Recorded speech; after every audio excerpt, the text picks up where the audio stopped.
حق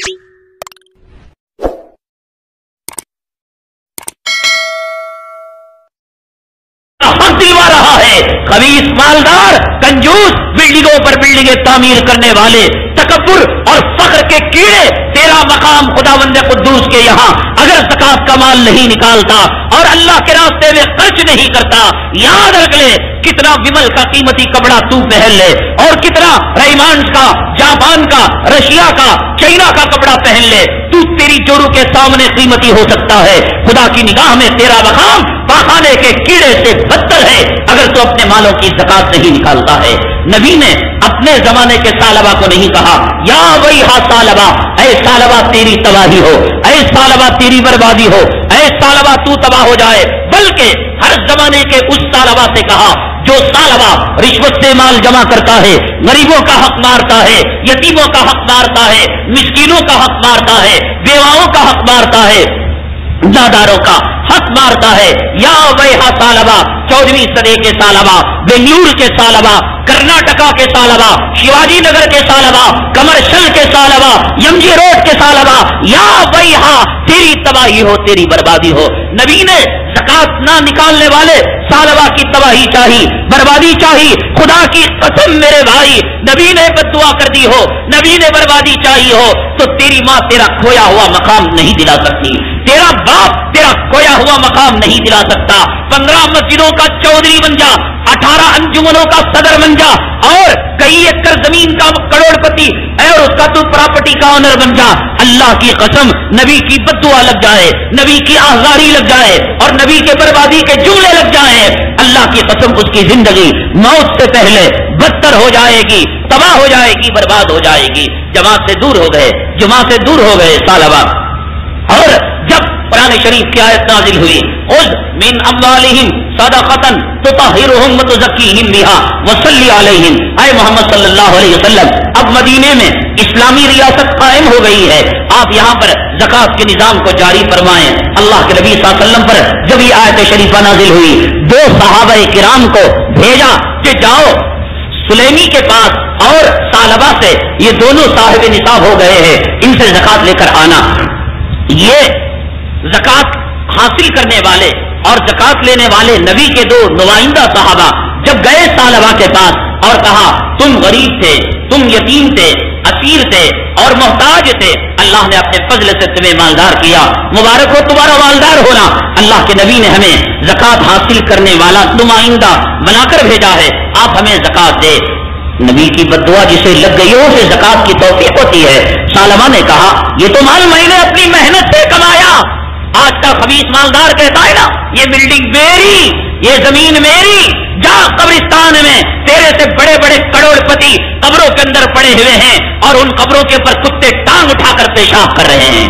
ان مردوں سے پوچھنا تیری بھی کچھ پراپرٹی تھی، تیری بھی کچھ جائیداد تھی، تیرا بھی کچھ مال تھا، پوچھنا تیرا بھی یہی حشر ہوگا. مر کر قبر کا پیمند ہو جائے گا، جسم کا کفن کا ٹکڑا اپنا نہیں رہے گا، قبر کی دیمک ان ٹکڑوں کو چاٹ جائے گی، تیرے خبیث بھیجے کو کھا جائیں گے قبر کے کیڑے مکوڑے. تو کہنے لگے سالبہ یہ تو اپنی محنت سے کمایا، جسے لوگ کہتے ہیں ہم نے اپنی محنت سے کمایا، چاہے تو دے چاہے تو نہ دے. کوئی شوہر کہے گا میں اپنی بیوی کو چاہو تو دوں گا چاہو تو نہ دوں گا، کوئی ماں باپ کہے اپنی اولاد کو چاہو تو دوں گا چاہو تو نہ دوں گا. نہیں دینا پڑے گا. فی اموالہم حق للسائل والمحروم، اے لوگوں مالداروں تمہارے مالوں میں مانگنے والے کا بھی حق ہے، جو مانگے اس کو بھی دو. اور اللہ نے تمہیں عقل دی، اللہ نے سمجھ دی. کچھ لوگ سفید پوشاک ہوتے ہیں، بہترین کپڑے پہنتے ہیں، عزت اور لاج کی شان پتی کی زندگی گزارتے ہیں، لیکن گھر میں چولہا بھی نہیں جلتا، گھر میں دانے دانے کے محتاج ہیں. معلوم کرو، ڈھونڈو اور اس محروم تک اس کا حق پہنچاؤ. یہ تمہاری ذمہ داری ہے. نہیں پہنچاؤ گے اس کے دل سے آہذاری نکلے گی، میرا عرش کام جائے گا، میری کرسی کام جائے گی. سالبہ نے کہا میری محنت سے کمایا. اچھا سال حضرت سلیم رضی اللہ تعالیٰ عنہ نے فرمایا یہ میرے جانور ہیں، ان میں جو بہترین جانور اللہ کے نبی کے لیے چاہیں زکات کے لیے اس کو آپ اٹھا کر لے جائیں. صحابہ نے کہا کلاس کا جانور آپ دیجیے، تو انہوں نے کہا نہیں اچھا لیجیے. تو اس کے باوجود انہوں نے مڈل کلاس کا، میڈیم کلاس کا جانور انہوں نے لے لیا. پھر واپس سالبہ کے پاس گئے تو سالبہ کہنے لگا ارے یہ تو صاف ٹیکس ہو گیا، اسلام میں ٹیکس جائز نہیں، میں نے اپنی محنت سے کمایا. آدمی اپنی غریبی کو بھول جاتا ہے، فقیری کو بھول جاتا ہے. اے انسان یاد کر کے تیری حقیقت کیا تھی، تو کیا تھا؟ کیا ایک وقت یہ نہیں تھا کہ ایک روٹی کا محتاج تھا؟ کیا ایک وقت یہ نہیں تھا کہ بیڑی تیرے پاس تھی سلگانے کے لیے ماچس نہیں تھا؟ کیا ایک وقت یہ نہیں تھا ہوٹل میں گیا تھا اور بھوک پر کھا لیا تھا اور بل ادا کرنے کے لیے تیرے پاس رقم نہیں تھی؟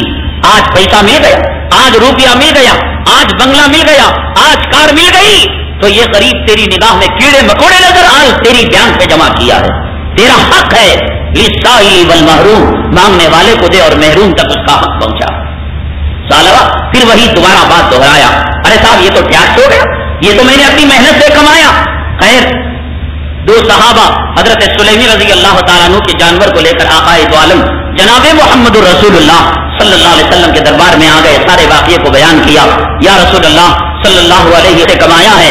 تو حضرت سلیمی نے اس طریقے سے کہا جو بہتر جانور ہو لے لے.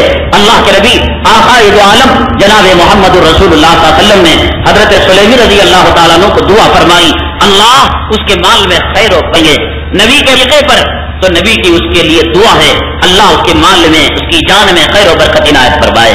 اور ثعلبہ کے بارے میں جب صحابہ نے کہا وہ تو یوں کہنے لگے کہ صاحب یہ تو ایک ٹیکس ہے، ایک تاوان ہے، اور اسلام میں ٹیکس اور تاوان اور جزیہ نہیں، میں تو مسلمان ہوں اور جزیہ اور ٹیکس تو غیر سے لیا جاتا ہے. پھر ایک سرد آہ بری آقائے دو عالم جناب محمد الرسول اللہ صلی اللہ علیہ وسلم نے فرمایا، یا ویحا ثعلبہ، اے ثعلبہ تیری تباہی تو اب تو مقدر ہو گئی، تیری بربادی اب تو مقدر ہو گئی. اب فوراً جب یہ الفاظ سنے نبی کریم جناب محمد الرسول اللہ صلی اللہ علیہ وسلم سے ثعلبہ کے ایک ساتھی تھے جو اس مجلس میں موجود تھے، ابھی آقا کی زبان سے وہ الفاظ ختم نہیں ہونے پائے، تیز رفتار سواری پر بیٹھے اور ثعلبہ کی طرف جانے لگے. کیوں؟ ان کو یقین ہے کہ آقا اگر کسی کے بارے میں بد دعا کر دیں، کسی کی تباہی اور بربادی کو اللہ سے مانگ لے، 7 زمین و 7 آسمانوں کی طاقت اس کو نہیں بچا سکتی. گئے تیز رفتار سواری کے ثعلبہ کیا کر دیا؟ ایک فقیر تھا اور مسکین تھا، محتاج تھا. نبی نے تیرے حق میں دعا کی، اللہ نے تیرے مال کو بڑھایا، اللہ نے تیرے مال میں ترقی دی، اور آج تو کہتا ہے کہ ٹیکس اور تاوان اور جزیہ. اللہ کے نبی جس سے سخت قدمناک ہیں، ناراض ہیں، غضب کر دیا تو نے، کیا فوراً اللہ کے نبی کے قدموں پر پڑ جا اور معافی مانگ لے اور زکات کو ادا کر دے. ثعلبہ نے جب یہ سنا کہ اللہ کے نبی نے میرے بارے میں جملے ارشاد فرمائے، یا ویحا ثعلبہ، اے ثعلبہ تیری بربادی ہو، وہ بھی اچانک پریشان ہو گیا، اس کے اوزان قطع ہو گئے، اس کے پیروں تلے زمین کھسکنے لگی. ایک تیز رفتار سواری میں بیٹھ گیا، آقا دو عالم صلی اللہ علیہ وسلم کے قدموں پر پڑ گیا اور کہنے لگا، اے اللہ کے نبی صلی اللہ علیہ وسلم مجھ سے غلطی ہو گئی، معاف فرما دیں، آپ میرے مال کو جو زکات کا ہے اس سے قبول فرما لیں. اللہ کے نبی نے فرمایا، وقت بیت چکا ثعلبہ، اب تیری تباہی تو مقدر ہو چکی. ثعلبہ واپس ہو گیا. اللہ کے حبیب پاک آقائے دو عالم جناب محمد رسول اللہ صلی اللہ علیہ وسلم کی حیات طیبہ میں ہر سال وہ زکات کو پیش کرتا رہا. آقا نے اس کی زکات کو قبول نہ کیا.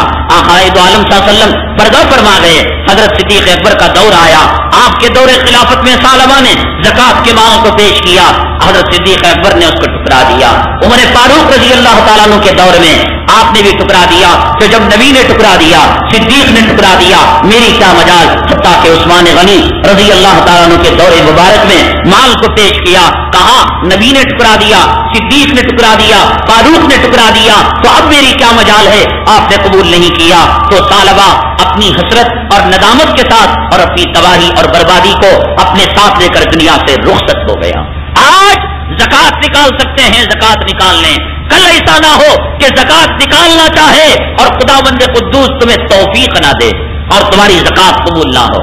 اس لیے میرے بھائی، اسلام کے اہم ترین فرائض اور اہم ترین شعبوں میں ایک شعبہ ہے زکات کا. لوگ اس سے غافل ہیں. حدیث پاک میں آتا ہے، جناب محمد الرسول اللہ صلی اللہ علیہ وسلم نے ارشاد فرمایا، قبر میں ایک گنجا سانپ اجتا اللہ تعالیٰ ایک انسان پر مسلط فرما دیں گے. وہ کہے گا، ارے بھائی تو کہاں سے آ گیا؟ علماء نے لکھا ہے کہ گنجا یعنی سر پر سے جو بال اس کے اکھڑ گئے ہیں، وہ اس لیے اتنا زہر اپنے دماغ میں رکھا ہے، اپنے سر میں رکھا ہے کہ اس کے زہر کی وجہ سے اس کے خود بال گر گئے.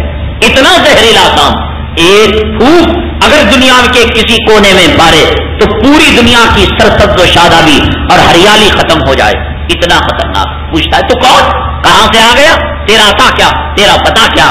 وہ اجدا کہتا ہے او بھول گیا، دنیا میں تجوریوں میں جمع جمع کر کے رکھتا تھا، عورت کو پہنا پہنا کر اور بازاری عورتوں کی طرح سڑکوں میں گھمایا کرتا تھا، بھول گیا۔ انا مالو کا، میں تیرا وہ مال ہوں جس کی زکات نکالے بغیر تو دنیا میں اس کو جمع کیا کرتا تھا اور اس کو رکھا کرتا تھا۔